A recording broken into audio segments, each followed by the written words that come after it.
From the very beginning, God entrusted humanity with a profound responsibility: dominion over his creation. This wasn't a call to tyrannical rule, but a sacred charge to steward, cultivate and care for the world around us. It is a call to reflect his image in all we do, bringing order out of chaos and light into darkness. Our dominion mandate is not a burden, but a blessing, an incredible opportunity to partner with God in his ongoing work of redemption and restoration. Just as he spoke the world into being, he invites us to speak life into our spheres of influence. We are his hands and feet, his voice and his heart in the world.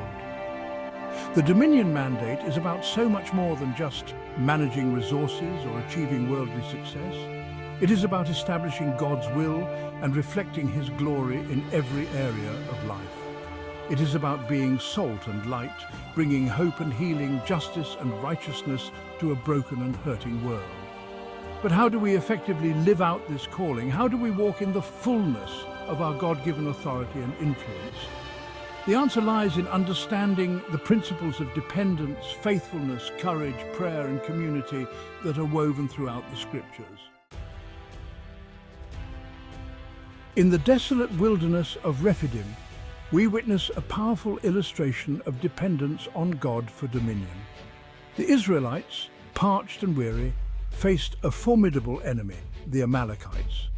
As Joshua led the army into battle, Moses stood on a nearby hill, staff of God in hand.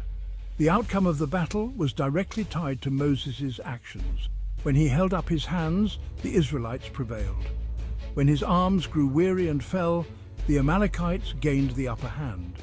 Recognizing this, Aaron and Hur stepped in to support Moses, holding his arms high until the sunset and victory was secured. This story holds a profound message for us today. Our ability to walk in dominion is directly proportional to our dependence on God. When we rely on our own strength, our own wisdom, our own resources, we will inevitably falter and fail.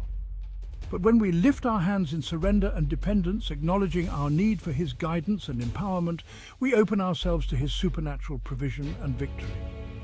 Just as Moses needed Aaron and Hur to support him, we too need the support and encouragement of others in our journey of faith. We were not designed to live this life in isolation, but in community, bearing one another's burdens and spurring one another on towards love and good deeds. The parable of the talents in Matthew 25 paints a vivid picture of the importance of faithfulness in maximizing our God-given potential. A master, preparing for a long journey, entrusted his servants with varying amounts of talents, a unit of money.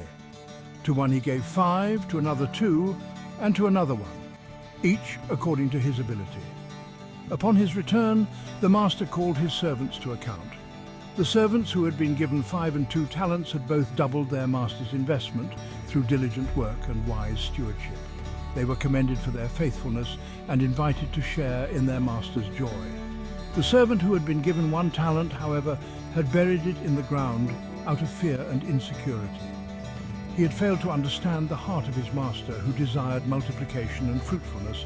As a result, he was reprimanded for his laziness, and his talent was taken from him. This parable serves as a powerful reminder that God has entrusted each of us with unique gifts, talents, and resources. He expects us to be faithful stewards of what he has given us, using them to advance his kingdom and bless others. Our faithfulness, no matter how small our starting point may seem, has the power to multiply our impact and expand our sphere of influence for his glory.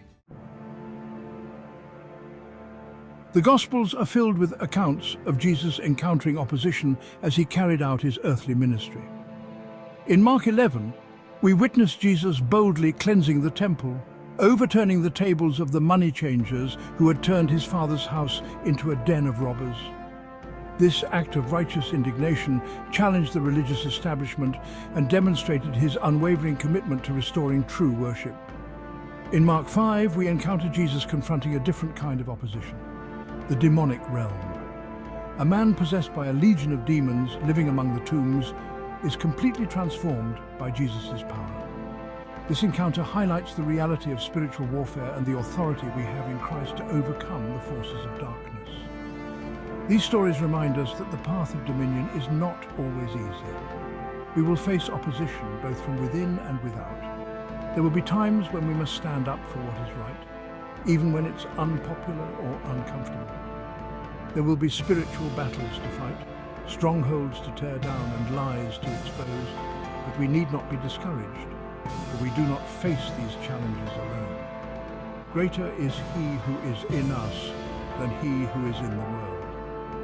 When we put on the full armor of God, we can stand firm against the enemy's schemes and emerge victorious.